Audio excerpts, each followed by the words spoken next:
yenn saa yi dañuy jaawale zikr ak méditation. Méditation mooy lan? Mooy teewlu, mooy gëstu. Lan mooy méditation méditation exactement? méditation xam nga méditation boo xoolee en fait déjà teewlu moom mooy méditation teewlu parce que boo teewloo ah ngay teewlu tu peux aussi ama bëri na forme méditation mën nga jël rek benn mbir di ci méditer di ci xalaat tamit di ci xalaat di ci méditer c'est pas donc teewlu ci di ci xalaat waaye forme méditation bu gën ci méditation yi mooy zikr mooy fàttaliku yàlla parce que yàlla wax ni ko la zikrullahi akbar waaw moom moo gën a rëy léegi en fait dans le zikr méditation bi mu ngi ci parce que quand tu booy zikr yaa ngi teewlu si tu vois donc ñi nga xam ne dañuy def méditation la plupart du temps dañ leen jox benn mot boo xam ne dañ koy répéter ah dañ koy répéter di ko répéter parce que boo ko répéter c'est comme si tu es en train de programmer ce subconscient en fait xam nga da nga reprogrammer donc da ngay nekk dans un état conscient boo xamante ni doo ci génn léegi nga boo fàttee tuuti rek nga ñëwaat ci mot bi tu vois par exemple mën nga jël lu mel ni nga ne Allah xam nga koy répéter sa xol sa xel di ko répéter loolu c'est une forme de méditation léegi nag loolu fi mu lay lu tax mu yéeme mooy que daf lay yóbbu ba nga xamante ne incha allah ci ngay gën a appréhender réalité yi nekk ci loolu parce que plus ngay dem noonu sa xel dootul dem feneen n'est-ce pas après nag day dem ba nga xamante ne ton corps et ton cerveau dañuy am une certaine connexion léegi connexion boobu day tax ba nga xamante ne yow da ngay mën a dégg wala da ngay mën a yëg loo xamante xëy na avant doo ko doona ko woon yëg donc ça ouvre tes sens en fait dañuy ubbi tes sens intérieurs nga xamante ne yow boo ci moo bi au début peut-être mën a jël temps mais après boo demee ba nga xamante ne ko tax boo xamee ba nga xam moo am activation parce que lu gis mu am activation léegi activation boobu moo lay connecté en fait ci essence su moo bi loolu moo lay won que c'est une intelligence que bi yàlla def ci doomi adama xam nga donc à chaque fois boo toogee ne chaque fois que bruit bu arrêté rek le calme intérieur bu xasee ba présent ba régné rek réalisation dafay commencer di am petit bi ngay commencer di xam wala di yëg loo xamante ne avant doona ko yëg si tu vois léegi nag moo tax am na ñoo xamante ne am na ñuy jël leneen tur xam nga boo jëlee tur boo xamante ne tur yàlla par exemple di ko def mais leneen mën na ci feeñ parce que pour te dire nit dafa yéeme am na ñoo xamante ne moo leen di yóbbu ñu dugg ci ay safaan lu kenn xamul parce que boobaa dañuy ubbi des portes ay portails yi ubbi yoo xamante ne ay jinne la ñuy connecté si tu vois donc moo tax la vraie méditation comme je dis mooy celle qui te rapproche bi nga xamante ne dafay gën a tax ba nga et puis zikr bi jaamu yàlla la en fait xam nga alors que mën nga toog di méditer noonu rek mais yaa ngi def li nga xamante ne déjà le cerveau daf koy c'est comme la méditation est comme exactement le sport physique ni mu nekk ci lu baaxee ci yaram noonu la méditation baaxee ci xel tamit parce que daf koy canaliser moo tax quand une personne médite moom mooy gën a am capacité de réflexion mooy gën a am intuition parce que simplement moom mën na maîtriser boppam ba nga xamante ne da koy connecté à des niveaux de conscience supérieure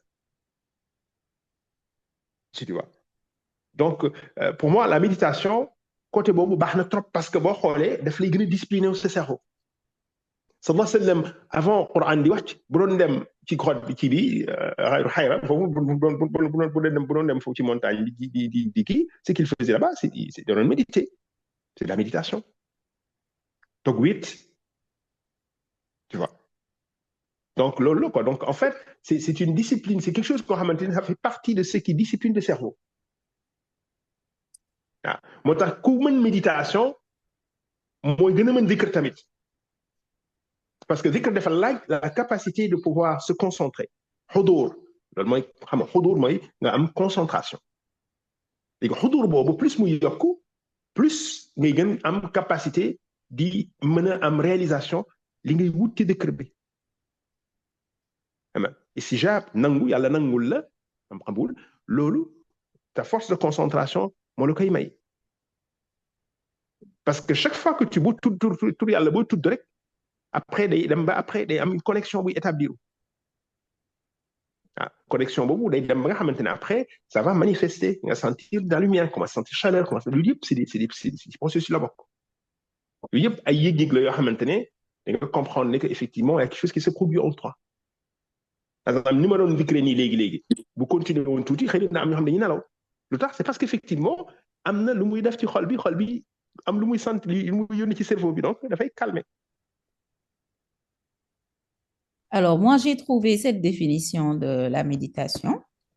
Donc, c'est réfléchir de manière répétée et de plus en plus profonde sur les choses, sur des choses. Son objectif n'est pas seulement d'enrichir notre savoir, c'est la réflexion qui se charge de cette tâche, mais surtout de permettre à l'âme de le digérer, de l'incarner et de s'y conformer pour obtenir une certaine disposition de l'âme.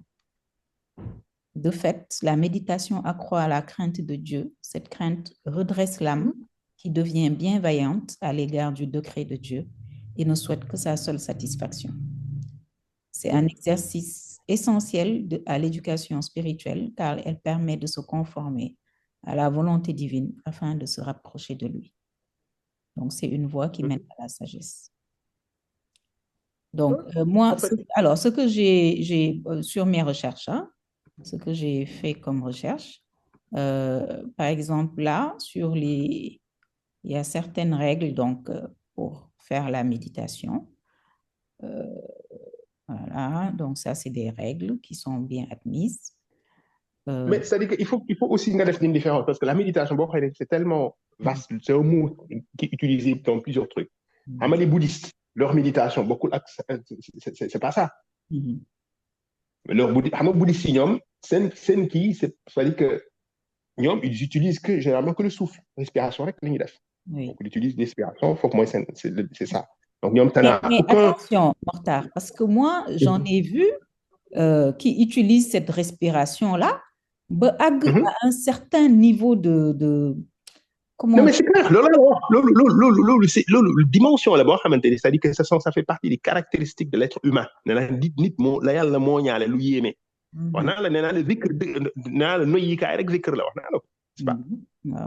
respiration est peut-être une forme de zikr. C'est ce qu'ils utilisent en fait. Si tu vois. Ouais, en fait, ils vont avoir des trucs, mais il y a une faculté du cœur, lolo, voilà, femme fu mu yam moo tax ngi des bouddhistes yi mujj nekk jullit parce que ñoom gëmuñu concept yàlla ak yooyu quoi gëmuñu ko c'est pas leur truc c'est pas ça l'objectif pour ñoom xam nga c'est-à-dire ñoom la relation bi nit ki di am ak boromam ñoom nuñ koy caractériser ak ñun nuñ koy caractériser bokkul tu vois c'est ça en fait donc c'est pour ça que tu vois les gens aujourd'hui de plus en plus qui se mettent dans les trucs mais en fait ils sont perdus ils savent pas que l'union mu ngi ci diine bi tu vois parce que dafa am nit loo xamante ne dafa am li ñuy wax sharia ak xaqiqa donc xaqiqa bi ñoom moom la ñuy dund dem ba nga xamante ne pour ñoom nit ki xam nga c'est parce que à un moment donné nit bu ku nekk kuy zikr bu nekk bu fekkee ne yaa ngi sóobu ci yoon di nga am fooy toll ci benn xaal benn xam-xam façon xam bon une réalisation boo xamante ne bu fekk c'est-à-dire que la dissolution de l'ego day dem ba l'ego est dissolu et dissous. Quand l'ego se dissout, finalement, il ne reste que la réalisation de la perfection. Donc, bon, lolo, manifestation, bon, mais ce n'est pas des choses qui durent. Mais nit la rek batay. Donc, di nga am motax fi soufi ku melni ay halaj ñu ne Allah wax yoy c'est pas des choses yo xamantene yu sharia nangu. Si tu vois. Donc, c'est pour ça que je dis que il faut que ça soit quand c'est pas bien canalisé, de fay yobbu fenen. Tu oublies que tu es un serviteur d'Allah. Là, j'ai relevé quelques sujets. Il y a des gens qui ont dit on se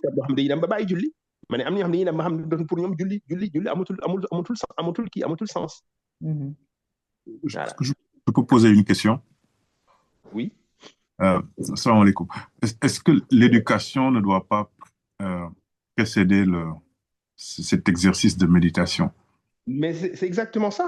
Il faut nga am l'éducation nga xam déjà sa borom nga xam no war a jaamoo nga xam no war a jullee nga xam donc il faut déjà que les règles élémentaires qui font de toi un musulman nga remplir ko ba pare. Ouais. Ça c'est l'islam avant d'arriver. Ça c'est l'islam. Voilà, avant d'aller à d'autres trucs parce que sinon quand tu brûles des étapes finalement tu dafay kii quoi tu finis par da ngay nekk nit koo xamante ne finalement tu ne peux plus être un exemple à suivre parce que li ngay njëkk war a def d'abord c'est de te rendre compte que tu as été créé pour l'adoration d'Allah subhanahu wa ta'ala, n'est-ce pas, que li mu njëkk prescrire mooy déjà ba nga ngi waxee shahada ba pare aqimu salaam nga taxawal julli mais boo demee ba julli sax dootoo ko defati xam nga loolu dafa doy waar. Donc c'est pour ça qu'effectivement c'est important déjà de précéder tout par la connaissance déjà et puis aussi une guidance parce que quand tu fais des choses alors que tu n'as aucune amont benn kii nga kese rek ngay dem ba moytul tu vas te perdre waaw ñu bëri loolu moo leen indil qui finalement ils ont fini par errer quoi ñu mujj génn yoon. waaw foofu nañuy waxee ni waxu il faut que nga am sëriñ bu la guider sur la voie. Ça c'est quand tu arrives à un certain niveau. Quand tu veux certaines choses mais la plupart du temps ëpp solo rek tant que nit ki mu ngi jéem a topp ci tànku sallallahu alayhi wa sallam mu ngi jéem a topp ci li sunna digaale duggul ci yenn affaires yi du am problème waaw problème bi muy ñëw quand tu fais des choses yoo xamante ne qui sont pas forcément dans le truc parce que yooyu ça demande une certaine expérience, ça demande de comprendre et puis am na ay pièges yu ci nekk il y a plein de choses tu vois am na ñoo xam dañuy dem sax seytaane feeñu leen ne yow lii nga. Ouais. Ouais, à ce niveau-là, il faut faire attention parce que seytaane mën na le feeñu. C'est clair. Voilà, et usurper d'identité, quoi. Tu penses que c'est alors que c'est lui. C'est ça. Et puis ça aussi les pièges de l'âme, les pièges du nafs. Le nafs day dem nga xam ne parfois day rebelle wu wala mu indil la loo xamante ne pour rek réeral la ko en fait. seytaane fa lay jaaree. ma nit ki commencé teg boppam fu mu yeggul wala commencé foog ne lii la wala léeg-léeg alors que daal ce sont des pièges. Alors, affaire bi dans le Coran, la discipline de l'ego, c'est... Oui.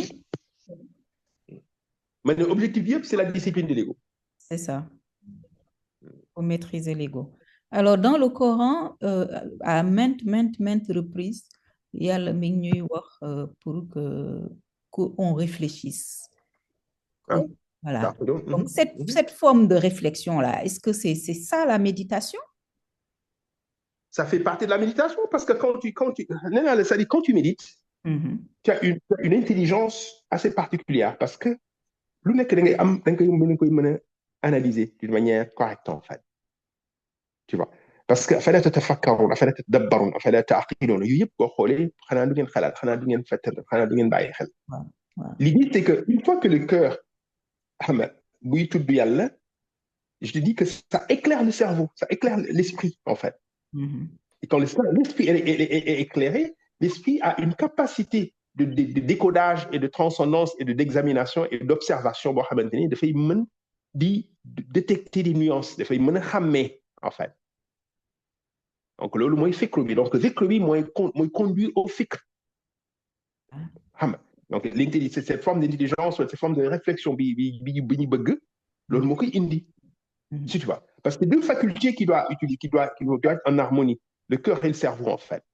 Xam nga voilà le cerveau moom ngay kii moom lay jox capacité nga analyser ngay examiner tout ça et si tu vois mais le cœur moo koy jox l'énergie bi mu soxla moo koy jox la lumière dont il a besoin.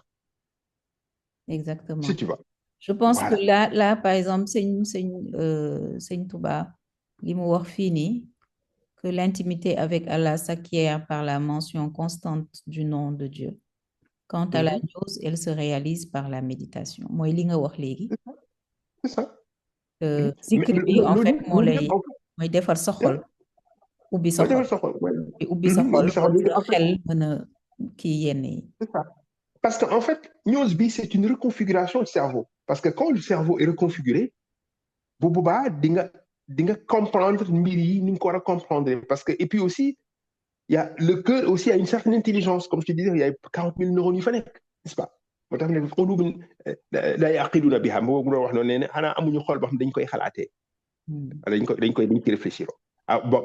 savait pas que c'était possible. On ne savait pas que le cœur avait des neurones. Est-ce que c'est ça qui s'appelle l'intellect? Est-ce que c'est ça l'intellect? Ça fait partie de l'intellect, en fait. Parce que bon, cette intelligence, elle est en nous, mais elle a besoin d'être activée. Tu vois? Le cœur, vous faites qu'il y ait cette lumière va aiguiser en fait l'intellect. Donc, ta capacité à réfléchir de manière ordonnée et structurée, la vérité, ou bien l'essence des choses, donc, on peut dire que cette news-là, moi, est intellect, en fait. C'est même plus que ça. C'est plus que ça. Parce que cette news, c'est plus que ça. Parce que news, bien, en fait, c'est en fait. C'est-à-dire que aussi, c'est une réalisation de quelque chose de particulier. Il y a que l'âme, en fait, qui est réelle en toi. C'est là, ça englobe aussi la certitude, le degré de certitude de la foi. C'est ça, parce que la certitude, quand tu vis quelque chose, une expérience, de manière théorique, quelque chose de pratique, quelque chose de vivant, tu sens de quoi tu parles. Voilà. Et la présence, tout ça là, ce ne sont plus des mots. Tu vois, ça devient une réalité en fait. Ça devient un état. Il y a un moment, un état, les quoi en fait.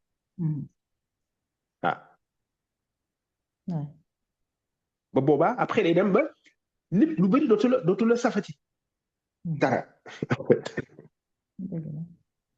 parce que ça change dafay reconfigurer lu la doon intéressé tout ça dafa mel ni dafay soppeeku et parce que maintenant tu as changé, c'est-à-dire que ta perception, tu as une forme d'intelligence que tu n'avais pas avant. Tu vois. Et parfois maintenant ils vont paraître un peu bizarres parce que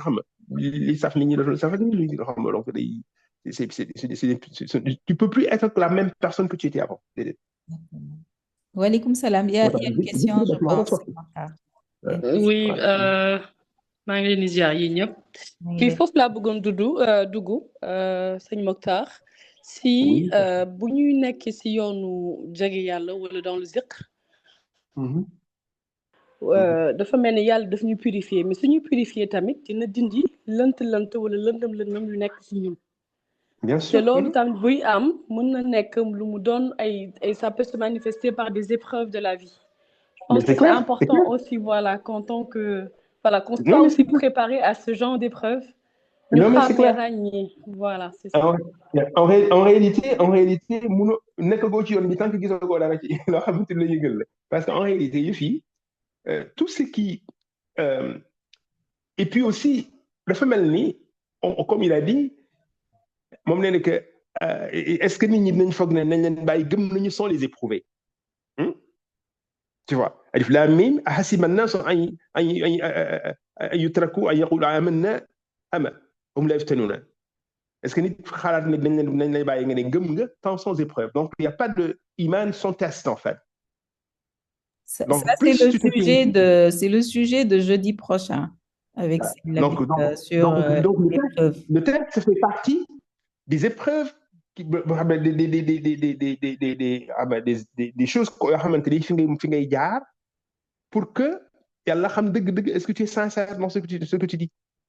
Et puis en fait, comme le dhikr daf la war a reconfigurer, mënuñu xam sa reconfiguration mënugul mat tant que tu n'auras pas changé d'attitude par rapport aux épreuves. Tu vois, c'est pas que tu n'as plus d'épreuves, mais ta perception des épreuves n'est plus la même.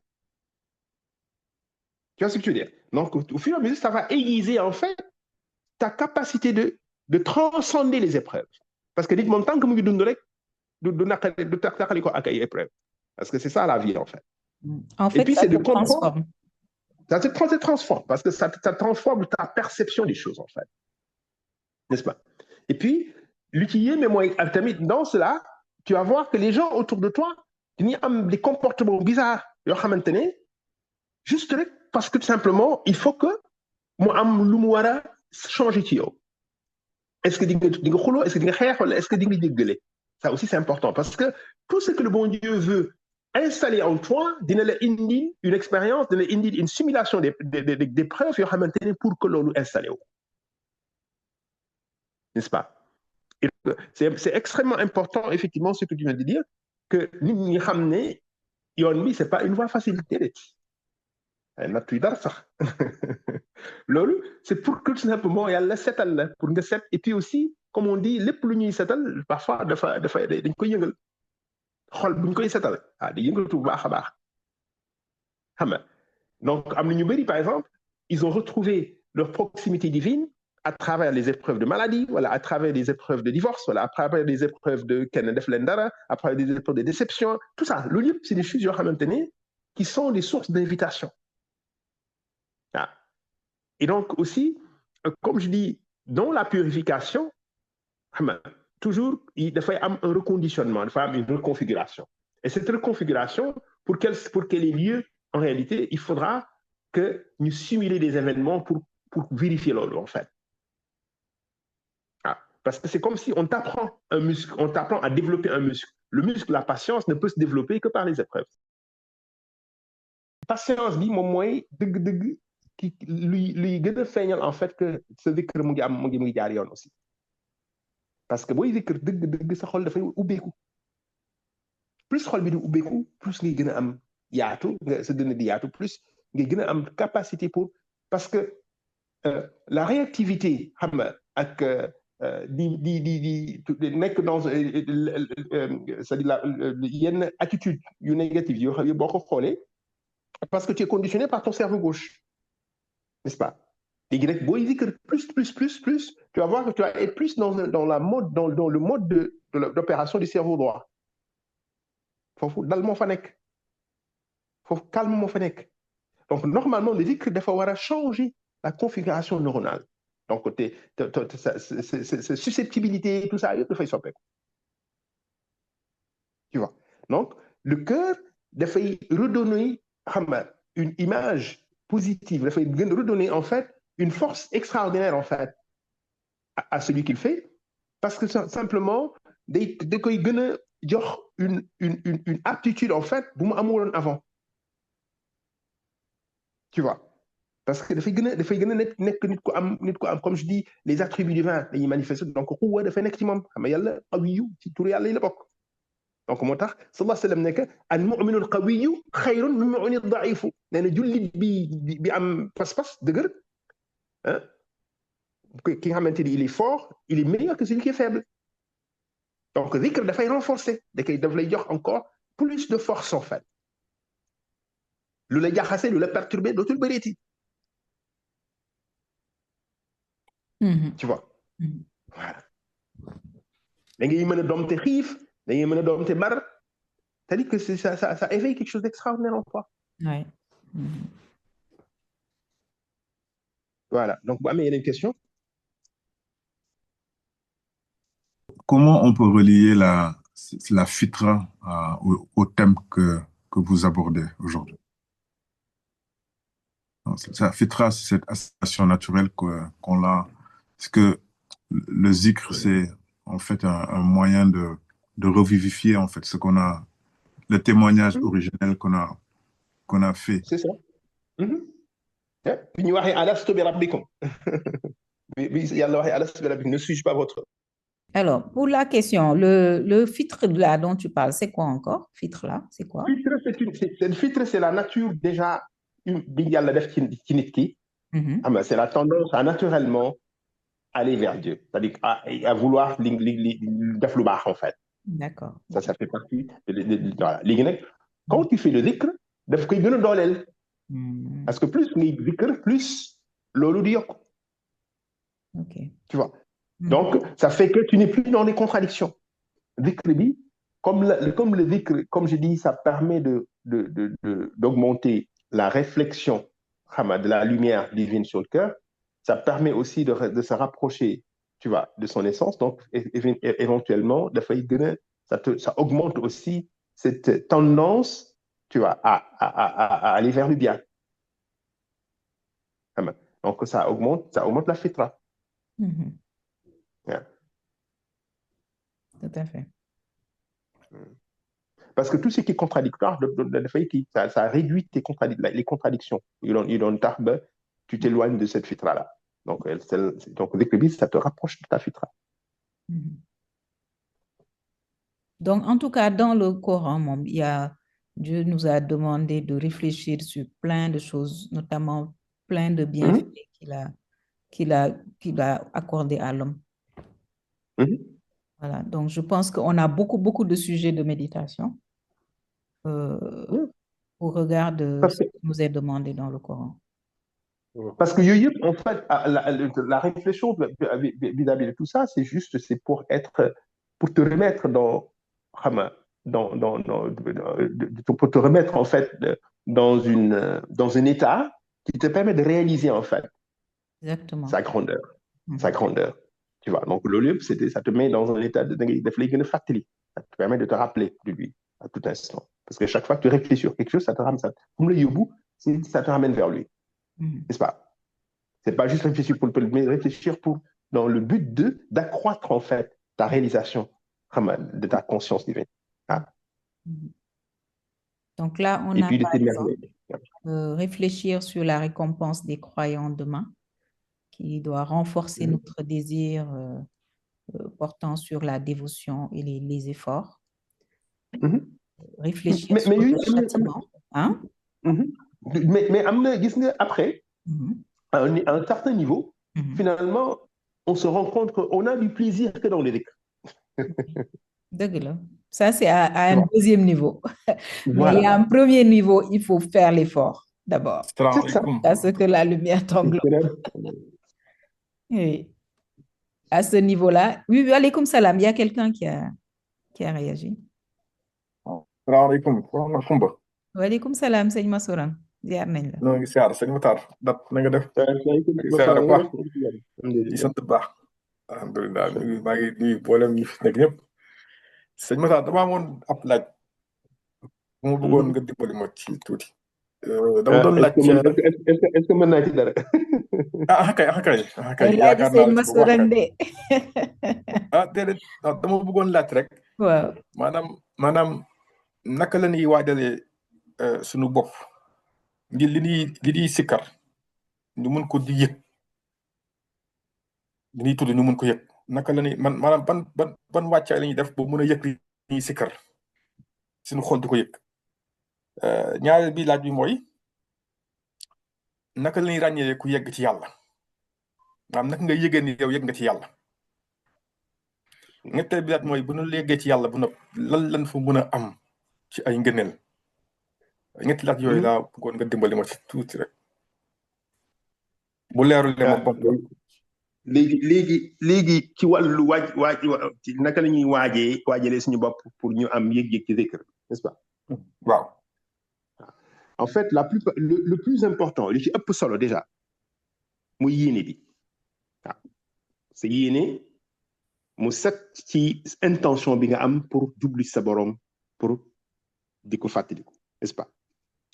C'est déjà set ci sa yaram set ci sa yére set ci place bi nga nekk si tu vois ak fexe ba nga xamante ne incha allah mu nekk foo xamante ne amul distraction amul bruit amul dara loolu baax daf ci am solo et puis leneen li ci am solo tamit mooy nga ut peut-être lu xeeñ xam nga fi nga nekk loolu am na ci solo n'est-ce pas léegi lii si am solo tamit mooy que instant bi nga koy def nga bañ ko yàkkamti waaw c'est-à-dire nga bañ a nekk dans la précipitation parce que lépp looy def dans la précipitation c'est pas facile nga am ci li nga war a yëg bi et puis aussi nga xam ne yow li nga am rek li nga moom rek mooy def effort bi li si des di jébbal ko sa borom moo ko yore parce que bu fekkee ne yaa ngi bëgg am yëg-yëg rek déjà loolu voile lay doon donc hijab la n'est-ce pas donc l'idée c'est tout simplement setal sa intention te xam ne incha allah yàlla mi nga xamante ne moom moo tax ngay toog di def li ngay def moom moo lay xëcc ci boppam et moom moo lay dindil kiiraay yi parce que lépp yëg-yëg bi yëpp ci ay kiiraay rek ce sont les voiles qui font que nit ki bañ a am yëg-yëg plus kiiraay yi di wàññeeku plus nit ki di am yëg-yëg en fait n'est-ce pas donc avant tout c'est l'intention d'adorer Allah di pour jaamu ko def li nga xamante ne moom moo la ko sant itam wut ci ngërëmalam te bañ ci wut dara parce que leneen lu ci wut rek dafay nekk voile ci yow donc loolu c'est extrêmement important parce que su fekkee ne yaa ngi am def sa xel toujours ci yëg-yëg boobu mën na am sax seytaan yëg loola dara fekk du dara xam nga donc c'est pour ça que c'est extrêmement important nga purifier intention bi ba nga xamante ne incha allah dafay nekk loo xamante ne leneen du ci laxasu en fait si tu vois parce que yëg-yëg du lu ñuy commandé déedéet du lay commandé loolu yàlla moo lay baaxee jaamam mu am possibilité pour mu am sensation pour mu yëg li nga xamante li muy def lan ba jeexital bu muy am ci moom n'est-ce pas et puis tamit ci moment bi ngay zikr nga fexe toujours di moytu ci bëri itam istighfar dafa am solo booy plus ngay am istighfar plus ngay julli sallam def astaghfirullah plus muy gën a setal plate bi nga xamante ne fa la plate bi nga xamante ne moom moo war a yéen moom la ñu war a wàccee sotti leer yi pour que mu gën a set ni mu gën a setee rek ngay gën a am possibilité yëg-yëg en fait te itam nit ñi bokkuñu parce que simplement am na ñoo xamante ne dañu gaaw am yëg-yëg am ñoo xamante ne ça leur prend plus de temps si tu vois mais loolu mu ngi nekk ku nekk sa mbind ku nekk ak li ñu bind xuduur yi ñoo bokkul en fait si tu vois am ñoo xamante ne seen xuduur dañu gaaw a am yëg-yëg ñoom bu ñu defee tuuti rek ku nit ki def junni pour ñu yëg mu yëg ñoom bu ñu defee téeméer rek ñu yëg donc loolu ci mbindi la bindi ñoo bokkul ruux yi ñoo bokkul ruux bu nekk am na façon sensibilité bi mu am boo xamante ne ku nekk ak li nga xamante ne moom la ci et puis tamit am na loo xamante ne itam daf ci am solo mooy ñi nga xamante ne ñu ngi jege ci ay waajur yoo xam dañu doon jaamu yàlla lu bëri dañu doon def zikr yu bëri wala maam yoo xam dañu doon zikr yu bëri ñooñu généralement dañuy am une certaine prédisposition parce que seen deret yooyu déjà am na deretu tur yàlla am na leer mu ngi ci déjà donc ñooñu parfois ils ont tendance aussi à avoir plus de sensibilité ñoom ñooy mën nañu gaaw a gën a yëg mais loolu yëpp ku ci nekk rek incha allah li yàlla nga xamante ne tant que sa intention mu ngi pure tôt ou tard bu fekkee ne yaa ngi koy def ak constance surtout tamit ak sax bi parce que lépp looy def sallallahu alayhi wa sallam nee na xayrul a'malu adwamuha wa in qalla nee na lu gën ci jaamu yàlla yi mais loo xamante ne dafa sax même bu dee tuuti la donc le plus important mooy loo xam ne dafa sax boo ko mënee nga utal ko une heure particulière ba xam ne heure boobu bu jotee rek lépp loo doon def nga bàyyi ko parce que noonu la affaire yi di commencer di développer wu dafa mel ni rek loo xamante ni da nga koy taal boo xam ne da nga koy taal di ko taal bu yàggee rek après flamme bi day commencer di yokk te itam lu gën mooy lu ñëw ndànk parce que bu am na nu muy gaawee ñëw mën a gaañ nit ki et certaines personnes dañuy yàkkamti jël ay lignes yu bëri wala def lu rëy mais loolu fekk seen yaram attanu ko c'est pour ça que c'est important nga am ku la guider am koo xamante ne moo la ci ëpp xam-xam koo xamante ne jaar na foofu ba pare comme ça mu gën la dimbali parce que sinon tu peux nit ki mën na jël loo xamante ne fekk yaramam attanu ko wala beneen mbir bi am tamit mooy ku fekkee ne yaa ngi def loo xamante ne si dafa am yenn kii fu mu toll loolu nga am ci ndigal dafa am solo xam nga waaw nga am ci ndigal dafa am solo am yoo xamante ni moom lu mel ni ay yoo xam ne di wàcc ci sunna loolu moom ñëpp am nañ ci ndigal ku nekk mën nga ko def n'est-ce pas mais bu fekkee ne des choses yoo xamante ne nekkul ci li nga xamante ne li ñu bind ci téere sunna yi kooku li gën mooy nga am ku ci ëpp xam ku la ci ëpp xam-xam mu guider la mu orienté la n'est-ce pas donc loolu mooy première question bi ci wàllu nit naka lay defee ba am yëg te itam comme je dis lu ci ëpp solo rek mooy na nekk ixlaas na am sincérité jëf bi bu sincère rek incha allah yëg-yëg bi yàlla moo ko yore moo la koy jox waaw am na ñoo xam te itam bañ a yàkkamti c'est extrêmement important ala kulli xaal tant que yaa ngi def dara te jublu ci ngërëme yàlla xamal ne njëriñam am na ba pare nga yëg ko nga bañ ko yëg ça peut prendre du temps pour nga yëg mais même boo yëgul xamal ne am na mu ngi am jeexit et puis tamit nga seetlu par rapport ak ni nga doon réagir ni nga doon doxalee et puis fexe soppi sa doxalin parce que am na loo xamante ni kii moom mooy commandé boppam ba mën seetlu incha allah naka lay jëfee comment est-ce que lii na décision lii naa ko bàyyi lii naa ko kii nga def sa xisaab di compter di xool tes actes tes actions comment tu vas les améliorer bés bu nekk nga xool naka laay gën a changer doxalin en fait. li nga wax ni sëñ Mokhtar li nga wax ni c'est très important parce que tamit balaa ngay séentu ay leer ci zikr day fekk yow sa nafs bi nga maîtriser ko tamit. C'est extrêmement important. Il faut nga purifier ko ci des passions et tout ça là. C'est ça.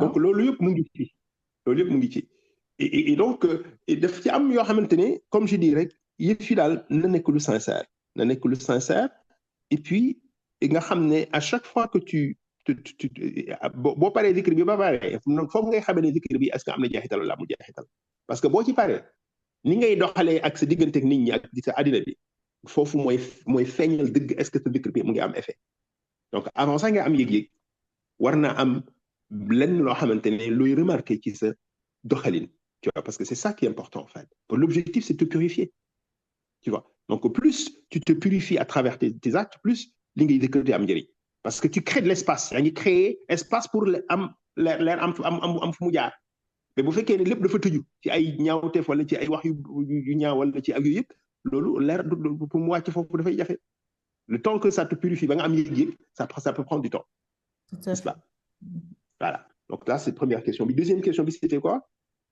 nit ki naka lay xamee ne ndax yëgg na ci yàlla waaw nit yàlla rek moo xam kuy waaw deuxième question bi ñaareel question mooy nit ki naka lay yëgee ni yegg na ci yàlla borom. waaw lan la koy xamee ci moom. waaw ni ñu koy xamee. ni ñuy xamee ne nit ku yegg ci yàlla ci moom ci boppam. moom ci boppam nu muy xamee ne yegg na ci yàlla. waaw nan lay yëgee ni yegg na ci yàlla moom ci boppam. waaw en fait dafa am loo xamante ne lu subtil la n'est-ce pas parce que dafa am nit dafa am lu ëmb ci moom tant que mu ngi dund rek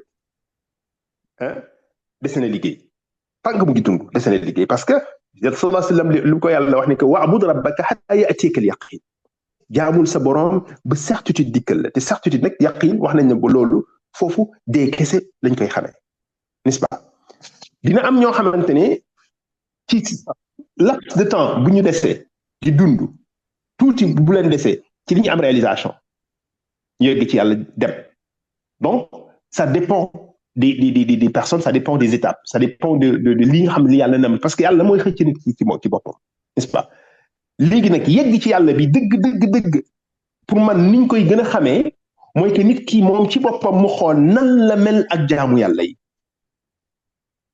waaw c'est-à-dire ban lan la ko doomi aadama jaral ci yërmande ci def lu baax ci nekk nit koo xamante ni moom mu xam ne képp ku mu waxal insha allahu taala mu ngi am ci moom yéene bu rafet mu ngi ko bëggal jàmm mu ngi ko bëggal li mu gën a bëggal boppam n'est-ce pas et puis aussi yegg ci yàlla boobu mu ngi amee ci moom ci boppam mën na yëgal nit keneen yàlla parce que nit ki bu xasee ba yegg ci yàlla dëgg si tu vois moom en réalité dafay nekk un instrument de la miséricorde d'Allah subhanahu wa ta'ala boo xamante ni moom ci bopp moom c'est-à-dire lépp yàlla day jëf à travers lui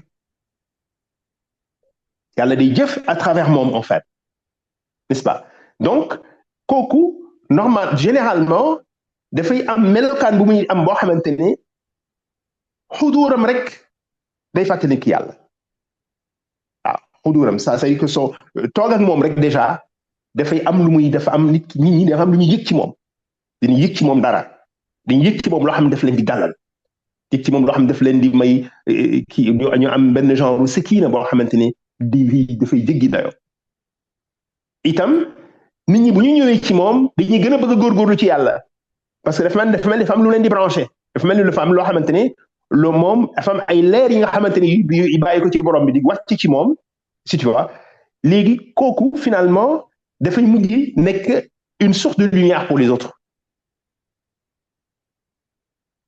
day mujj nekk une source de lumière te itam du ci mës a gis boppam ba ilaa yawmi diin jamais moom day xam ne rek day jàpp ne rek moom jumtuwaay yàlla la parce que saa yu nit ki gisee boppam rek wala yëgee ci boppam dara rek bu moytuwul seytaane am fu mu ko jaar mu yëg dara mu foog ne am na fu mu kii te tant que te plus ngay gën a dem plus ngay gën a ñàkkal sa bopp solo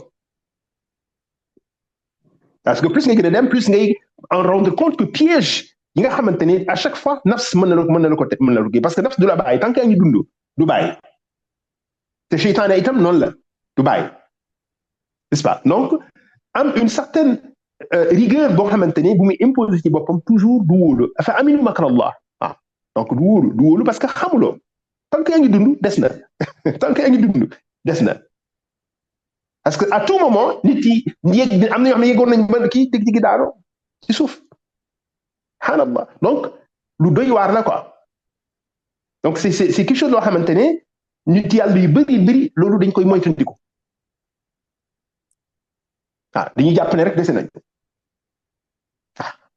moo tax ki yegg yàlla dëgg du ma sa wax ne gën naa ci yàlla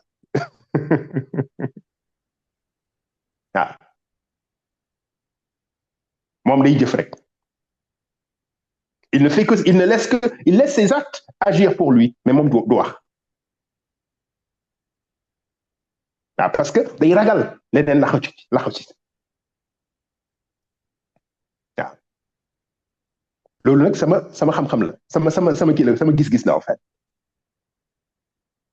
parce que plus ngay gën a dem plus ngay gën a humble parce que loolu korse yàlla c'est-à-dire que cofeel bi yàlla am ci boromam lay manifester mu koy jëfandikoo muy agir à travers la personne c'est tout nit mënul dara wallahi day neex borom bi rek mu feeñal boppam à travers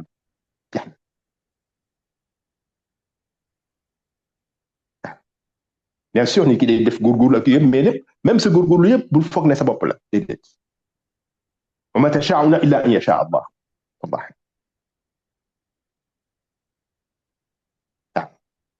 donc plus ngay dem plus ngay gën a ragal ngay gën a moytu da ngay nekk abd rek da ngay nekk jaam rek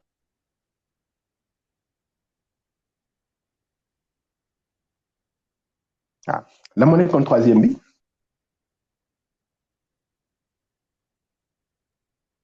ñetteel question bi moo nekkoon gannaaw ba nga yeggee ci yàlla ba yegg nga ci yàlla yan gënal nga fa mën a am ci suñu borom ok en fait déjà avant tout ngëneel li muy njëkk am mooy dafay gis ndeysaan nekk dafay nekk ku yàlla nangul ci ay ñaan moom nit bu ñëwee bu ko ñaanalee ndeysaan yàlla def ko n'est-ce pas wala moom bu déggee soxla bi faju wala bu ay ki nga képp ko xamante ni dara tiis na ko bu ñëwee ci moom rek day mel ni dafay wàcc n'est-ce pas donc dafay nekk quelqu'un qui devient vraiment un vrai serviteur d'Allah subhanahu wa ta'ala loolu rek déjà c'est une satisfaction extraordinaire xam ne man kat yàlla def na ci man loo xamante ne ndeysaan ku ñëw ci man yàlla xettali ko loolu c'est une grâce loolu amul lu ko gën a neex ci xol nga xam ne man kat jumtuwaay yàlla laa si tu vois donc déjà loolu ci ay ngëneel la ñu koy defal te itam li mu koy defal tamit beneen ngëneel bi gën a yéene mooy ko daf koy may xolam dara dootul am sikki sàkk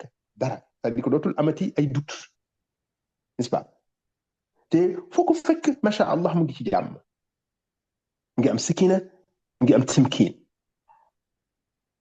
si tu vois te itam moom nu mu gën a demee rek xam nga muy gën a dem di gën a sant yàlla foo ko fekk mu ngi sant yàlla parce que amul benn laps de temps amul benn seconde boo xamante ni mu ngi koy réere boromam amul du nekk ci rafle jamais foo ko fekk mu ngi teewlu n'est-ce pas itam beneen mbir mi nga xamante ni moom dafay nekk ci koo xamante ni toujours li sàmm luy musal nit ñi daf moom moo koy soxal c'est-à-dire que ban contribution la mën a indi ci ñi mu nekk c'est-à-dire nan la leen mën a jëriñee si tu vois donc dafay nekk nit koo xamante ne comme je dis c'est une émanation de la miséricorde d'Allah tu vois donc dafay nekk un symbole de la miséricorde d'Allah déjà donc loolu déjà jàmm boobu rek amul luñ ko mën a méngale te itam dafa du soxla dafa mel ni dootu amati soxla déedéet parce que moom lu mu dootul am bëgg-bëgg bu bëri déjà avant tout n'est-ce pas te lu mu nam subhanallah yàlla defal ko parce que inna min ibadallah ida aradu aradallah yàlla am na ay jaam yoo xam ne bu ñu nammee rek yàlla nam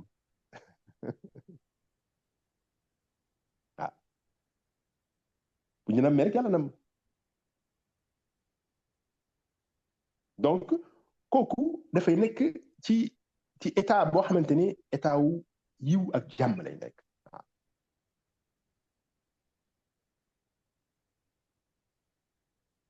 te dundam yëpp ibaada lay doon dundam yëpp ibaada lay doon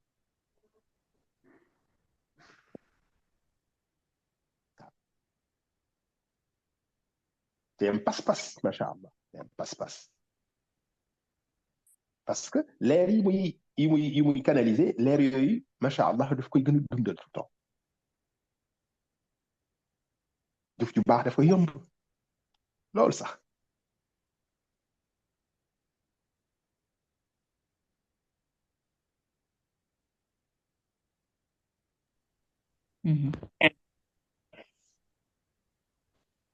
je sais pas nag ndax tontu bi am na sens wala.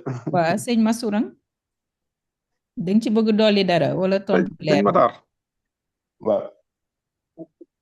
waaw tontu yi kay sant naa leer na nañ waaye ci sa biir waxtaan dama am ay points yu ma ci jël yu ma ci relevé. ci question laaj bu njëkk bi da nga wax gannaaw ba nga xamante ne li wax nga li nga xamante ne mooy indi yëg-yëg. wax nga aussi tamit waroo jaamu yàlla suñu borom ngir maanaam benn intérêt da nga ko war a def ngir cofeer ngir bëgg ko rek moom loolu leer nga ko ci tamit mais ci biir yëg-yëg boobu nan ngay différencier yëg-yëg bi lay gane si ndax yëg-yëgu seytaane la wala yëg-yëgu yàlla la ak ci sa ban partie sa jëmm mooy mën a différencier ñaari yëg-yëg boobu loolu mooy li jëm ci première question bi waaw kon bàyyi ma xaaral ma teg ko foofu sinon day xaw a gudd kon. waaw en fait yëg-yëg bi avant tout déjà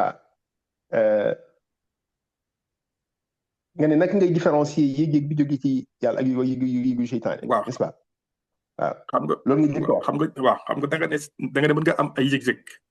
ma ne mën nga am yëg-yëg ba tudd nga seytaane tamit. seytaane mën na leen dikkal. c'est clair moo tax ma ne léegi ñaari yëg-yëg boobu noonu. nan nga koy différencier ak ci sa jëmm ji nan nga ban partie sa jëmm moo lay yëgal ni lii yàlla la lii seytaane la.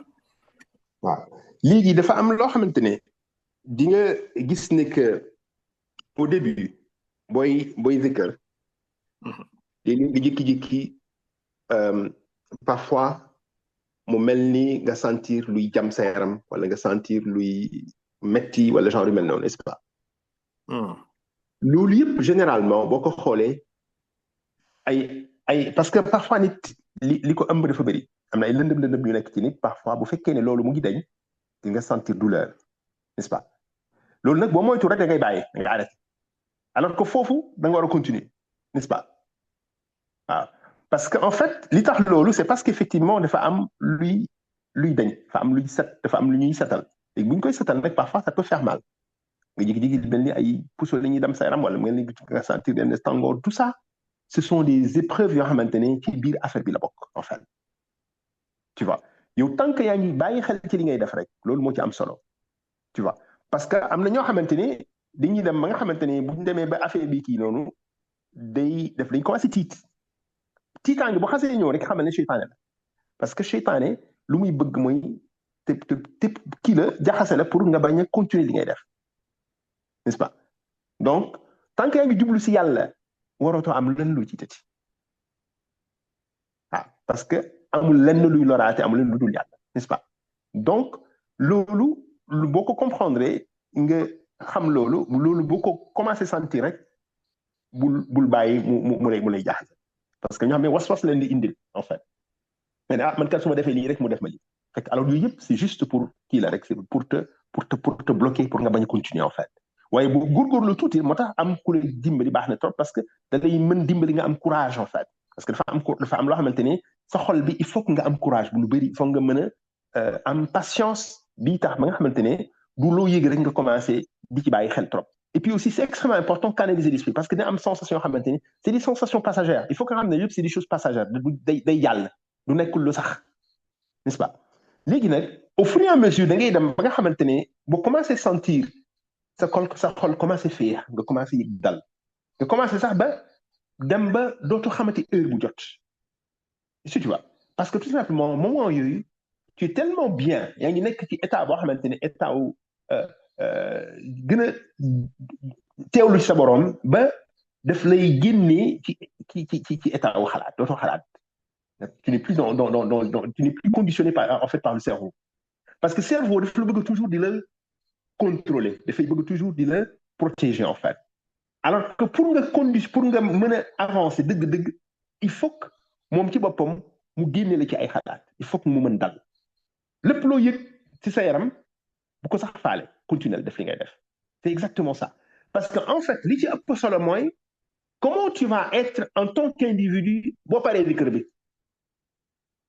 waaw parce que boo paree zikr bi bu fekkee ne li nga zikr am na jaar na yoon dëgg ça doit se refléter ci sa comportement dafa war a feeñ ci sa melokaan ci sa jikko ci sa lépp n'est-ce pas donc yëg-yëg rek doyul yëg-yëg bi il faut que mu am une transcendance par rapport à tes actes par rapport à sa teewlu sa digganteeg sa borom ak comment tu agis en dehors du zikr parce que zikr daf la war a reprogrammer waat en fait n'est-ce pas léegi nag mu am façon la boo xamante ne parfois tu vas commencer à sentir déjà chaleur yooyu yëpp dafa mel ni luy togg sa bakkaar yi la mel ni dafa leen di togg dafa di génne bu yàggee après da ngay dem ba après dootoo yëgati tàngoor mais au début c'est normal tout ça c'est des sensations yoo xamante ne qui indiquent effectivement li ngay def mu ngi jaar yoon si tu vois parfois aussi c'est dans des rêves que ça va te venir parfois ci ay gént nga koy xamee au zikra dëgg yëg-yëg bi parfois ça peut ne pas être physique mais ça va être des messages que tu vas recevoir mu mel ni ay affaire yu lay woon ci gént n'est-ce pas donc tout ça c'est des choses yoo xamante ne yu am kii la yu def ci bokk en fait mais yooyu yëpp après bu yàggee quand tu continues à te purifier da ngay dem ba nga xamante ne après tekk ngay def tu vas juste être dans un état de calme absolu en fait léppay dal day dem ba sax même yenn gént yi nga doon gént sax yëpp après dafay dem ba après day arrêté donc tout ça c'est des choses yoo xamante ne après c'est pour dire que booy dem rek dina am affaire yu bëri yoo xamante ni da nga ko ci dundaale parfois parce que reconfiguration tant que mu ngi buy am rek toujours dina am des choses qui vont se manifester physiquement mais manifestation yi yëpp il faut juste les mettre dans un état da nga koy teg place am rek nga jàppale que lii incha allah du dara xam nga man yàlla moo ma soxla yàlla moo ma ñor jeex na donc après tu vois tout ça yooyu yëpp après dafay dem ba deñ day dem ba deñ am na yoo xamante ne aujourd'hui man am na ay mbir yoo xamante ne mën naa ko def avant su ma ko defoon mën naa toog toute la journée du monde parce que tout simplement sa yaram mooy am une hypersensibilité boo xamante ne parfois ça prend du temps pour que mu tàmm yenn yi mais loolu yëpp boo bàyyee rek après xam nga tu dois avancer quoi donc ce qu'il faudra c'est juste comprendre que c'est juste des choses temporaires dafay jàll te itam cër bu la yàlla bëgg jox bu mënte doon xamal ne am na un prix à payer di nga sonn moom dara du ñëw ak noflaay déedéet donc lépp lu boo gisee affaire bi am kii rek xamal ne c'est parce que li ngay def mu ngi am jeexital ça peut ne pas être agréable ci saa si waaye xamal ne incha allah finalité bi yëpp mbégte kese lay doon donc oui di nga am ay épreuves yoo xamante ni kii la te itam baax na booy commencer zikr toujours nga fexe muslu parce que muslaay bi da ci am solo nga def lu mel ni ayatul kursi yu xam nga yooyu yëpp dafa baax pour que nga dàq lépp loo xamante ni parce que fi ngay toog béréb bi ngay toog na am ay shayatin na am ay jinne na am ñu jinne yu fa dëkk fa lu nekk mën na fa nekk n'est-ce pas donc boo commencé rek muslul xam nga sa borom ci lépp loo xamante ni lay gàllankoor na ci li ngay jaamu yàlla waaw. Matar waaw sëñ Matar leer na de jërëjëf ci leeral gi ñaareel question bi ma laajte woon tamit dafa am benn passage bu am solo boo wax maanaam mooy da nga ne mënoo yegg ci yàlla mënoo li fekk kan nga yëg ni yegg nga ci yàlla dëgg mooy bi nga faatoo bi nga faatoo su ma jumul loolu nga wax léegi ma doon laajte dee boobu ban dee la dee physique la wala dee mental la en fait am na benn façon de bi nga xamante ne dee bi mooy nga génne ci sa bakkan c'est-à-dire que moo tax mutu qabla an tamut li wax noonu xam nga mooy rey sa nafs bi carrément n'est-ce pas yonent bi sallallahu alayhi wa sallam waaw mutu qabla an tamut donc loolu lu am solo la c'est-à-dire rey sa bakkan ba tant que fekk deewoo ko physiquement n'est-ce pas donc la mort de l'ego en fait mooy la mort de l'ego donc bu boobaa nit kooku dootul yëgati boppam donc dafay jeex ci yàlla ba nga xamante ni dootul yëgati boppam voilà donc dafay mel ni ku xaw a sax àndatul ak xelam parce que moment boobu tu vois nekkul ak boppam bu boobaa moom ci boppam nekkatul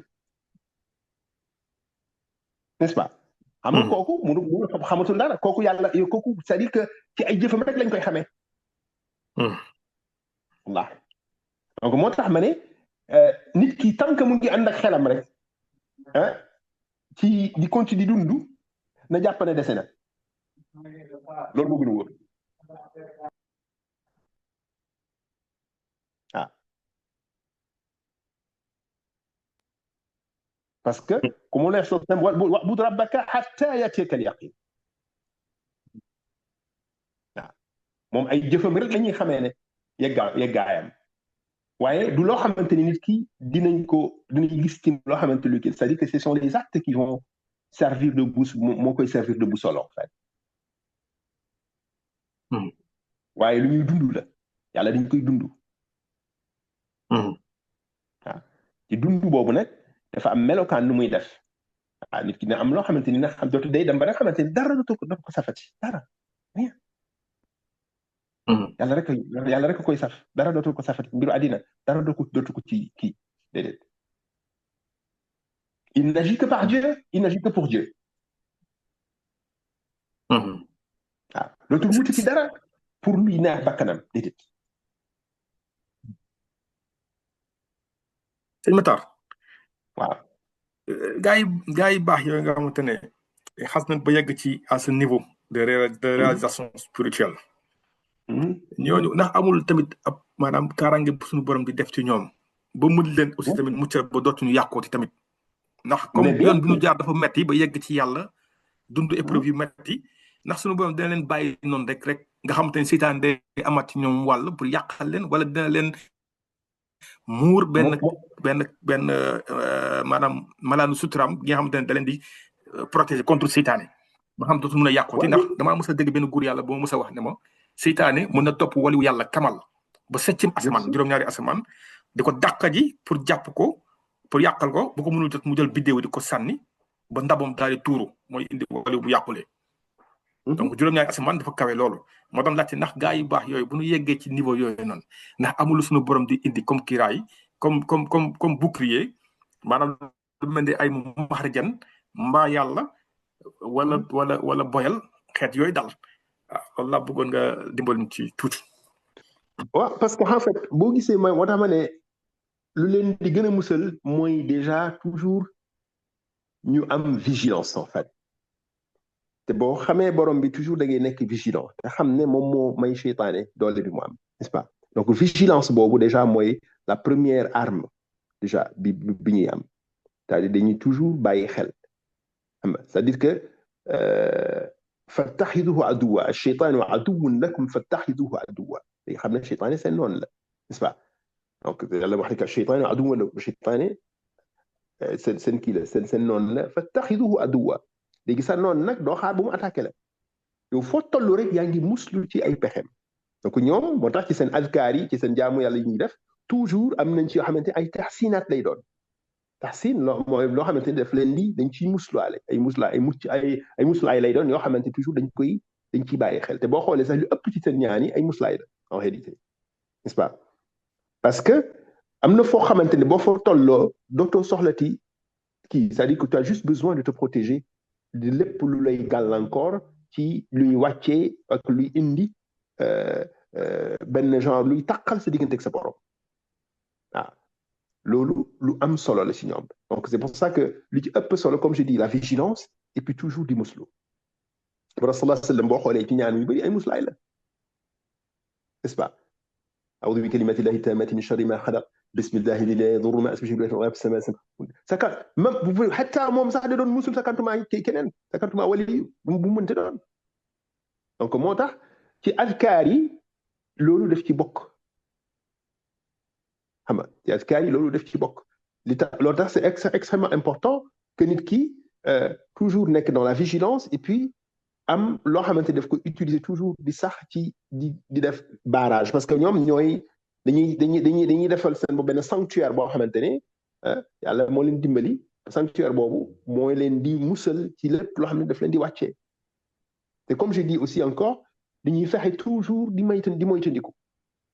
moytandiku lépp loo xamante ne dina may seytaane mu am place mu am buntu tuuti waaw donc ci seen jàngum alquran bokk na ci encore lu leen di dimbali lu bu baax a baax moo tax boo gisee mag yi buñu demee fu ñuy toll am na fu ñuy toll dootuñu defati beneen azkar dootuñu lu dul alquran la ñuy jàng ak salaatu nabi jax na dootuñu defati leneen parce que mooy zikr bu gën a mag bi jàng alquran donc loolu bokk na ci comme je dis rek et toujours seen fréquence dañ koy amplifier rek di ko yokk ah duñu ne rek yegg nañ jeex na pare déedéet fa li ñu gën a góorgóorlu encore sax waaw comme lañ koy hatta yatiyaka al yaqin ba yaqin boobu dikk tant que loolu dikkagul duñu arrêté tu vois mais am dañu doon góorgóorlu la ba si yàgg rek après bàyyeeko bu ñu bàyyeeko xam nga nit ñi commencé wër leen dara ji commencé kii nit ñi commencé leen tudd genre mel noonu xam nga bu moytu rek foofu rek foofu mu gën a garaaw parce que bu boobaa nit ki commencé gis boppam bu moytuwul bu boobaa même awraat yi mu doon def sax dootu ko mën amati temps defati parce que finalement dafay occupé ci nit ñi tout le temps ku dégg bëccëg donc loolu yëpp ci piège yi la bokk moo tax toujours dañuy jël moment yoo xamante ni bu ñu soxla bu ñu bëgg nekk ak kenn bu ñu jël seen borom rek. Allô? Ah. Allô? Oui. J'ai une question, salam. Walaikum salam. Oui, allez-y. Est-ce qu'on peut avoir des exemples de zikr ou d'invocation? Après, j'avais plus de connexion, donc wax nañ ko ou pas. Des exemples de zikr, mis à part les zikr de la sunna. Ouais, par exemple, mën nga jël tasbihat subhanallah alhamdulillah la ilaha illallah allahu akbar. D'accord, yooyu rek doy na. yooyu doy na mën nga def astaghfirullah mën nga def alhamdulillah mën nga parce que xam nga afdalu du'a mooy alhamdulillah n'est-ce pas mën nga def tamit la ilaha illallah wahdahu la sharika lahu lahul mulku wa lahul hamdu huwa ala kulli shay'in qadir. boobu c'est extrêmement boobu am na solo trop di ko def téeméer suba téeméer ngoon. waaye bi ci gën a am solo wax sëñ Mokhtar wax na ko tamit ci waxtaan mooy la ilaha illallah parce que wax nañ ne la ilaha illallah nee nañu yàlla nee na la ilaha illallah hisni moom mooy suma sanctuaire man daxala fi hisni amina min ghadabi képp ku dugg ci sama sanctuaire mucc nga ci sama mbugal tu vois donc et puis li ci am solo mooy que c'est la constance en fait xam nga boo demee ba ci yàgg am ne Muhammad nga bokk ci def ci Muhammad rasulullah parce que après bu fekkee ne dem nga ba commencé am commencé tàng wala la ilaha illallah bu après mën nga def Muhammad rasulullah nga def la ilaha illallah Muhammad rasulullah parce que loolu boo koy def chaque fois tu es en train de renouveler ta foi tu vois donc ça permet d'aiguiser ta foi constamment La ilaha illallah Muhammad Rasulullah. Tu vois. Et puis, salatu ala nabi. Yalla mo wax ni que inna Allah malaikatahu yusalluna ala nabi ya ayyuhalladhina amanu sallu alayhi. Et la salat ala nabi, elle te forge, elle te donne la capacité, elle te donne la possibilité de te rapprocher davantage d'Allah. C'est parce que sallallahu alayhi wa sallam nee na yàlla moo ko amul kenn ku koy julli ci moom dul mu delloo la ko. Il te retourne le salam. te moom yàlla moo ko wax ci alquran ne que inna salataka sakanun lahum. boo leen di def boo leen di ñaanal dafay leen indil sakina indil tranquillité. Donc la salat al-nabi, elle procure la sakinité, la sakina en fait. Et puis sallallahu alayhi wa sallam nee na ku ma gën a jege ku may gën a jege mooy ku gën a julli ci man, n'est-ce pas? amoon na jëm benn moment il avait demandé benn saaba lan ngay def mu ne ko sa azkar yëpp mu ne sa lépp boo ko defoon lépp def ko salat al-nabi baax na. Tu peux faire tous les dhikrs nga def ko salat al-nabi bu la neexee. Tu vois? Parce qu'en fait, il n'y a que celle-là qu'on a promis comme boo ko defee nangu nañ ko. Leneen yëpp c'est pas sûr, on ne sait pas. Mais boo nee as-salaat boo jullee ci Yonent bi benn ñu fay la fukk. Tu vois? Et moom salat al-nabi, tu peux le faire de partout. Tu peux le faire nga ànd ak ñàpp nga bañ a ànd ak ñàpp. Tu vois? Donc dañ koy yombal en fait. Mais la réalisation spirituelle dëgg ñu ci ëpp ci salat al-nabi lañ ko jaaree. Sëñ Mokhtar du la ilaha illallah tamit mën nañ ko def mën nga ko def te doo ànd ak njàpp non? Oui, tu peux, mais en fait. defe naa boobu rek zikr boobu rek nga mën a def te doo ànd ak jàpp, je pense. salat al-nabi mën nga ko def sans waaw salatu nabi moom salatu nabi mais zikru turu yàlla boobu rek utiliser te doo mais booy kii toujours ànd ak njàpp moom c'est toujours mieux parce que ànd ak njàpp ça te permet parce que njàpp dafa nekk dafa am lu ci nekk tamit lu doy waar. Parce que chaque fois que faut nettoyer ci sa yaram rek c'est comme si tu es en train d'activer quelque chose. Parce que endroit yi ñu kii nga xam ne parce que boo xoolee ba si yawmal qiyaama ni ñuy xam ne ñu doon jàpp seen cër yi dafay génne leer. xam nga les endroits yi ñu doon nettoyer noonu loolu yëpp dafay génne leer. Donc et puis chaque fois normalement si tu es consciente boo xoolee ci sa jàpp boo jàppee ba pare day gis nga gën a dal. Chaque fois que tu te sens stressé damal jàppi nga xool. C'est vrai. ndox dafa doy waar ndox dafa am secret bu ci nekk. xam nga wa ja'alnaa min maa'i kulli shay'in hayy donc dafay raviver dafay gën a dundalaat. Tu vois. Et chaque fois que tu nettoies yenn partie sa yaram c'est comme si tu es en train d'activer il y a des méridiens du corps yoo xam ne dañ koy activer. Donc l'idée c'est de le faire avec patience et puis avec présence ak teewlu. saa yooyu def dara ngir yàlla rek xamal ne am na ay merveilles yi ci nekk il faut juste que tu apprennes à prendre conscience. Mokhtar par rapport à la méditation je pense que sànq yaa ngi doon wax méditation par le souffle mooy bi orientaux yi di utiliser avec voilà pour arriver à un certain degré. Est-ce que ñun tamit mën nañu boole ci suñu ay invocation suñuy zikr suñu ay méditation par rapport ak alxuraan est-ce que mën nañu boole tamit boobu invocation boobu mode de méditation par rapport au souffle et qu'est-ce que ça peut nous amener suñ ko ci boole. Quiétude rek daal rek quiétude parce que en fait par exemple est-ce que je veux dire mën nañu gën a gaaw àgg avec cette méthode en associant cette méthode-là. Parce que je sais une chose am na mooy que en fait il y a pas de vie sans souffle, n'est-ce pas? Il y a pas de vie sans souffle. Il y a pas de vie sans souffle.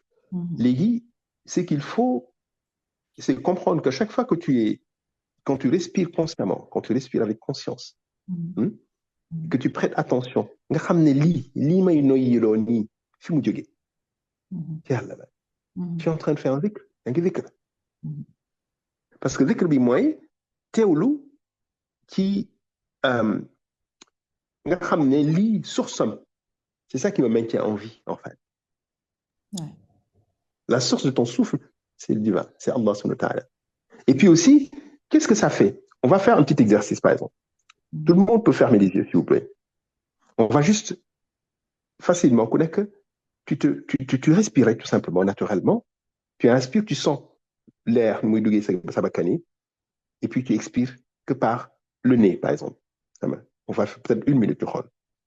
Déjà, Inch'Allah, tu vas voir qu'est-ce que tu vas sentir. Okay? On inspire naturellement et puis on expire. Juste un moment de silence avec Bougat, tu vois. Après, qu'est-ce que ça va vous donner comme sensation?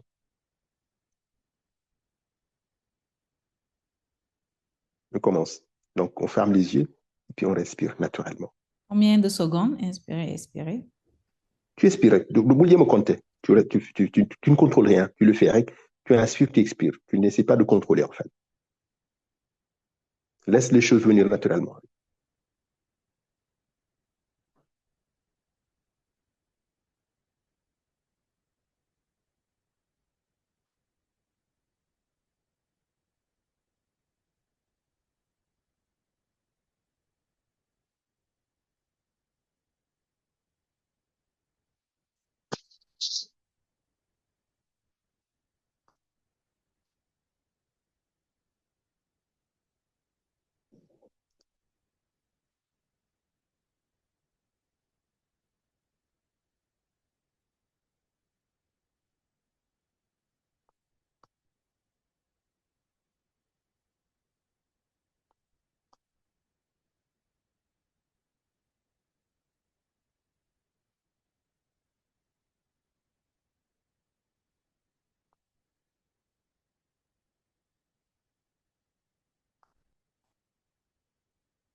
OK. Vous pouvez ouvrir les yeux.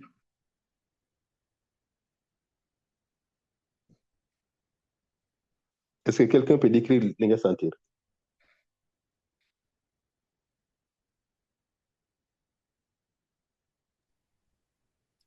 J'ai senti relâchement, en fait. Relâchement, et puis ça fait du bien. Bien sûr. Massoura? Ou bien quelqu'un d'autre? Ouais, wallahi, mashallah. Ouais, mashallah. Vous avez Un apaisement. On ressent un sentiment de sérénité et de contrôle, en fait. Voilà, exactement. Mais j'ai pas entendu. C'est ça qu'on a Je disais un sentiment d'apaisement. Un sentiment d'apaisement. Voilà. C'est ça. Parce qu'en fait, ce qui se passe, moi, c'est qu'au moment où on ferme les yeux et qu'on est là, dans le souffle, et par cette connexion, parce que bon, en fait, c'est comme si on crée un Wi-Fi, bon, maintenant, c'est comme si tout le monde est connecté. Tout le monde est connecté. Et quand tu es dans ce souffle, en fait, c'est comme si on est tous en train,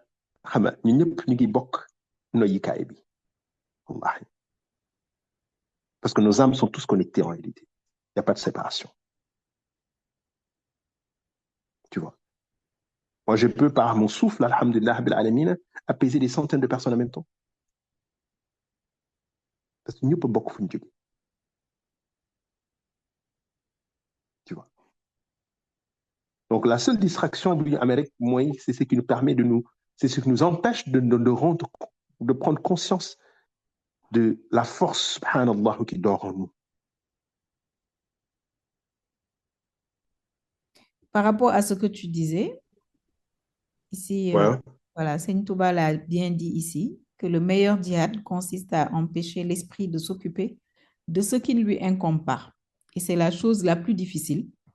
C'est celui qui ne la pratique pas. Et celui qui ne la pratique pas en dehors de la prière ne pourra la pratiquer dans celle-ci.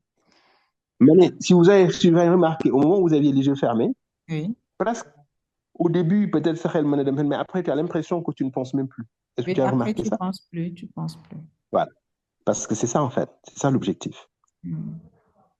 Voilà. Donc, ça ramène l'esprit dans le corps.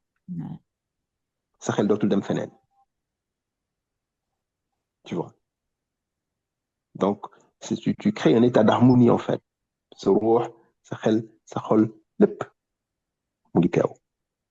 C'est cette présence-là qu'on doit cultiver constamment afin que par notre présence, on rend les autres présents. On n'a même pas l'impression que heure bidem, n'est-ce pas? Non, on n'a pas du tout senti. On a fait 2 heures, 2h40 minutes. Et si on continue votre fibre, j'ai juste une question. Souvent, dañuy jox ay zikr, ñu koy réciter, même dans la prière, hein, donc la Fatiha qui est quand même une invocation. Mais ce qui manque, ce qui pourrait peut-être aider, c'est ñu comprendre lu ñuy wax. Voilà, parce que souvent on se relie au nombre, dañ koy répéter. Mais est-ce que la compréhension, xam li ngay wax, lu bi signifier, est-ce que ça n'apporte pas une meilleure présence et un sens dans ce qu'on fait? Parce que tamit yenn saa yi nga am yëg parce que il y a certainement certaines parce que c'est le Coran, parce que c'est mais nit ki tamit que dans la raison que tu puisses comprendre, signifier un peu, donner du sens à ce que tu fais. Je pense que ça aussi c'est parce que effectivement même le Coran, si on l'a descendu pour qu'on le récite, mais aussi l'objectif c'est de le comprendre. Si on ne le comprend pas, duñu jëriñ. Voilà. Est-ce que c'est pas un point boo xamante ne nar nañ ci insister? Ouais, je pense qu'il y a quelque chose d'important. Effectivement, la compréhension, elle facilite parce que plus tu comprends quelque chose, plus tu le vis, n'est-ce pas? Bon. Maintenant, il faut dire aussi que les invocations elles-mêmes sont une fréquence, sont une vibration. N'est-ce pas? Même si on le comprend. C'est parce que simplement, n'est-ce pas? Donc, c'est une faculté déjà qui est en nous, qui a une capacité de compréhension. Parce que c'est n'est-ce pas? Maintenant, comme je dis, pour l'accélération de la sensation, effectivement, quand tu dis quelque chose et que tu sais ce que ça signifie, n'est-ce pas? C'est plus rapide en fait pour que tu en éprouves des sensations. Voilà. Mais on peut effectivement avoir une sensation sans pour autant comprendre le sens de ce qu'on dit, parce que ton essence sait exactement ce que tu dis, même si tu as raison, on ne le sait pas. Déjà, comprendre Fatiha, lan lay signifie en fait. Quand tu le dis et que tu comprennes le sens, tu vis le sens bi dafay affecter comment tu sens la prière en fait, n'est-ce pas? Parce qu'avant tout, ta raison, elle a besoin d'être canalisée. Sa raison, moi, canalisée, c'est qui? Parce que plus tu changes, ça affecte comment tu te comportes vis-à-vis des choses. Si tu vois. Donc, c'est peut-être très important. Compréhension affaire bi, trop. Mais déjà, je dis que dans l'intention de faire ce qu'on doit faire, tant que l'intention est pure, au début, on peut ne pas savoir, mais la constance, elle éveille ces sens. Mais il est préférable, effectivement, d'allier la compréhension à la pratique. parce que jaamu yàlla ko xam ak jaamu yàlla ko xamul bokkuñ. Il dit qu'en fait, le sommeil d'un savant est meilleur que le sommeil de quelqu'un que jaamu yàlla koo xamante ne xamul. Et puis pour arriver, parce que yàlla daf ñuy laaj pour que ñu jéem ko xam. Donc pour ci yoonu jéem ko xam boobu munoo ko jéem a xam te yow comprendre dara ci li mu la laaj ak li mu wax. Xam-xam boobu tu vas au fur et à mesure c'est ça qui ouais, ça t'amène à ça en fait peut-être. Ouais, bien certainement. Sûr. Mais aussi il y a aussi une chose, xam dara et agir en conséquence, c'est aussi autre chose. C'est autre chose moom. Parce que ñu bëri da ngay gis ñoo xam ne xam nañ lu bëri. ñu ngi gis par exemple ñoo xamante ne wàcc nañu ak kaamil def nañu sari def nañu lépp xam nañ jàng nañu lépp. waaye ñoo gën a dëng. donc xam nañu waaye jëfee ñu li ñu xam subhanallah. ilman naafi'a xam-xam bu am njëriñ. xam-xam bu jëriñee xam-xam bu am njëriñ. voilà ilman naafi'a. salaamaaleykum sëñ Matar. waaw maa ngi jégalu di daa am benn question bu ma bëggoon a laajte rek.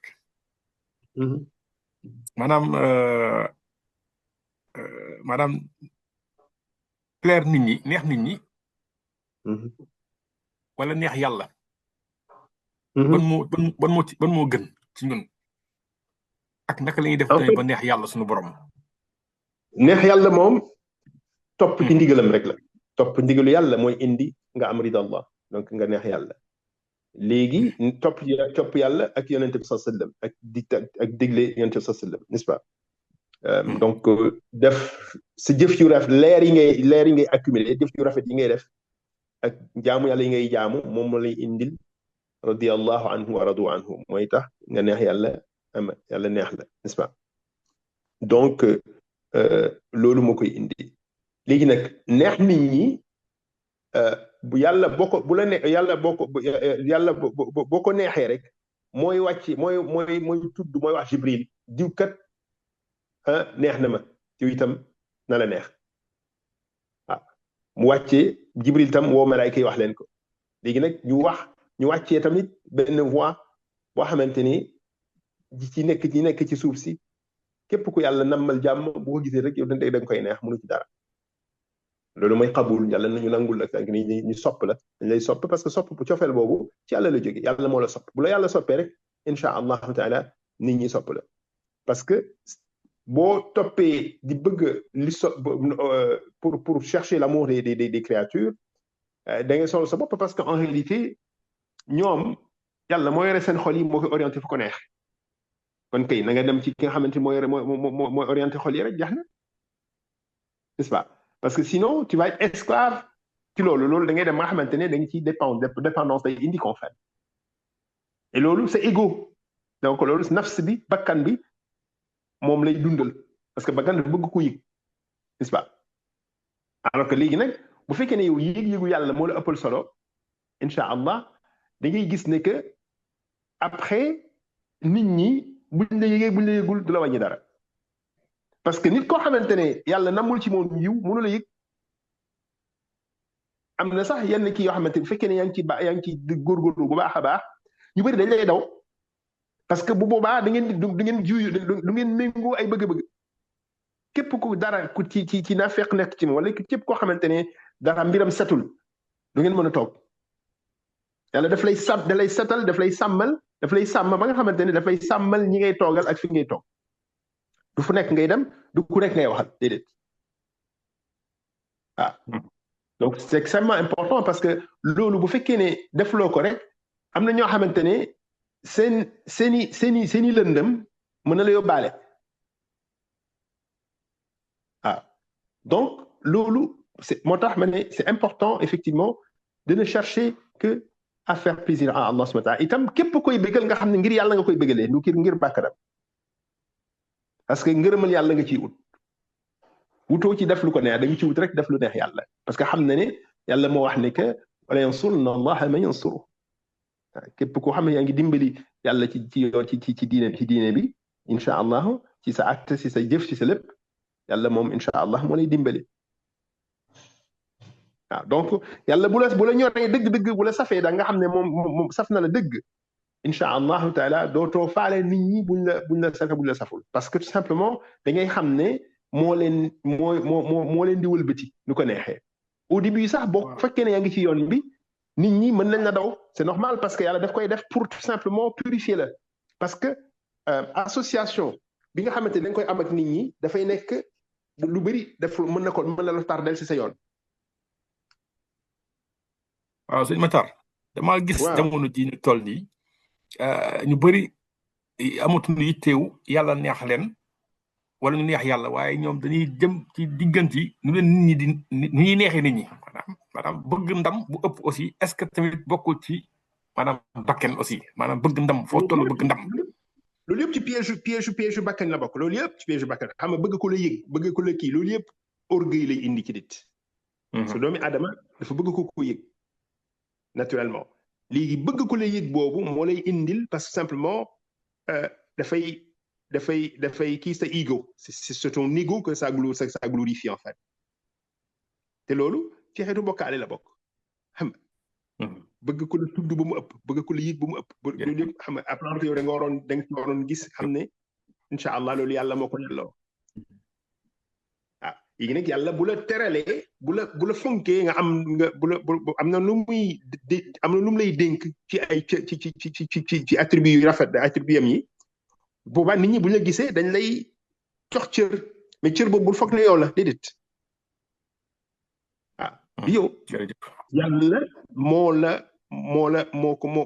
yàlla mi nga xamante ne mooy feeñal boppam ci yow léegi yow sa feeñuwaay yàlla yooyu yi ñuy gis ci yow loolu moo tax ñu lay màggal donc yow bul foog ne sa jëmm bi la rek déedéet.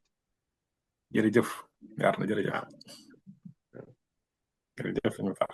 jërëjëf sëñ Mokhtar jërëjëf sëñ Youssouf macha allah. maa ngi jégalu rek wax bi xam naa ne lépp lu ci jubul nga xam ne sama manqué la rek. waxtaan bi am na solo lool vraiment. macha allah. sëñ Youssouf kontaan nañu. aywa soxna si kontaan nañ sëñ Mokhtar kontaan nañ macha allah. Masura nga ajaayib macha allah. jazakumullah. jërëjëf donc rendez-vous inchallah jeudi prochain. Thème bi ce sera sur l'épreuve comme mooy wax am na luñ ci wax sax d'ailleurs l'épreuve comme signe de l'amour divin. Voilà. mais nañ def ñaan balaa ñuy kenn def ñaan balaa ñuy toxliko. waaw sëñ Youssou defal ñu ñaan. parce que duñ ko leerloo sëñ Maxtaar moom am na moom sama sëriñ na sëñ Maxtaar. déedéet ba léegi xam naa li ma la. waaw kon ku nekk na nga gëm sa bët incha allah ñu ñaan. بسم الله الرحمن الرحيم الحمد لله رب العالمين الرحمن الرحيم مالك يوم الدين إياك نعبد وإياك نستعين إياك نعبد وإياك نستعين إياك نعبد وإياك نستعين اهدنا الصراط المستقيم صراط الذين أنعمت عليهم غير المغضوب عليهم ولا الضالين اللهم صل على سيدنا محمد الفاتح لما أغلق والخاتم لما سبق ناصر الحق بالحق والهدي إلى صراطك المستقيم وعلى آله وقدره ومقداره العظيم اللهم صل على سيدنا محمد الفاتح لما أغلق والخاتم لما سبق ناصر الحق بالحق والهادي إلى صراطك المستقيم وعلى آله وقدره ومقداره العظيم اللهم صل على سيدنا محمد الفاتح لما أغلق والخاتم لما سبق ناصر الحق بالحق والهادي إلى صراطك المستقيم وعلى آله وقدره ومقداره العظيم الله نور السماوات والأرض مثل نوره كمشكاة فيها مصباح المصباح في زجاجة الزجاجة كأنها كوكب دري يوقد من شجرة مباركة زيتونة لا شرقية ولا غربية يكاد زيتها يضيء ولو لم تمسسه نار نور على نور نور على نور نور على نور يهدي الله لنوره من يشاء يضرب الله لأمثال الناس والله بكل شيء عليم الله نور السماوات والأرض مثل نوره كمشكاة فيها مصباح المصباح في زجاجة الزجاجة كأنها كوكب دري يوقد من شجرة مباركة زيتونة لا شرقية ولا غربية يكاد زيتها يضيء ولو لم تمسسه نار نور على نور نور على نور يهدي الله لنوره من يشاء يضرب الله الأمثال للناس والله بكل شيء عليم الله نور السماوات والأرض مثل نوره كمشكاة فيها مصباح المصباح في زجاجة الزجاجة كأنها كوكب دري يوقد من شجرة مباركة زيتونة لا شرقية ولا غربية يكاد زيتها يضيء ولو لم تمسسه نار نور على نور نور على نور نور على نور يهدي الله لنوره من يشاء ويضرب الله الأمثال للناس والله بكل شيء عليم اللهم نور قلوبنا بنور لا إله إلا الله اللهم نور قلوبنا بنور لا إله إلا الله اللهم نور قلوبنا بنور لا إله إلا الله محمد رسول الله اللهم ارزقنا حبك حب من يحبك والعمل الذي يقربنا إلى حبك اللهم ارزقنا حبك وحب من يحبك والعمل الذي يقربنا إلى حبك اللهم إنا نسألك في مقامنا هذا أن تفتح لنا أبواب الخيرات اللهم إنا نسألك في مقامنا هذا أن تسخر لنا أن تسخر لنا من يقضي حوائجنا اللهم إنا نسألك في مقامنا هذا أن تزكي نفوسنا اللهم إنا نسألك أن تخلص أبداننا خلاصا جميلا اللهم خلص أبداننا خلاصا جميلا اللهم خلص أبداننا من النفاق اللهم خلص قلوبنا من النفاق اللهم خلص قلوبنا من النفاق اللهم إنا نسألك أن تعيدنا بنور منك يا رب اللهم قربنا إليك اللهم قربنا إليك اللهم قربنا إليك اللهم اجعلنا من العاملين اللهم اجعلنا من الذين قيل لهم إنما نوعين إذا ذكر الله وجلت قلوبهم وإذا تليت عليهم آية زادتهم إيمانا ربنا زدنا إيمانا صادقا ربنا زدنا إيمانا صادقا وصلى اللهم على سيدنا محمد طب القلوب ودوائها وعافية الأبدان وشفائها ونور الأبصار وضيائها وقوت الأرواح وعذائها وعلى آله وصحبه وسلم صلاة تفتح لنا بها أبواب الرضا والتيسير وتغلق بها عنا أبواب الشر والتعسير وتكون لنا بها وليا ونصيرا أنت ولينا ومولانا فنعم المولى ونعم النصير سبحان ربك رب العزة عما يصفون وسلام على المرسلين والحمد لله رب العالمين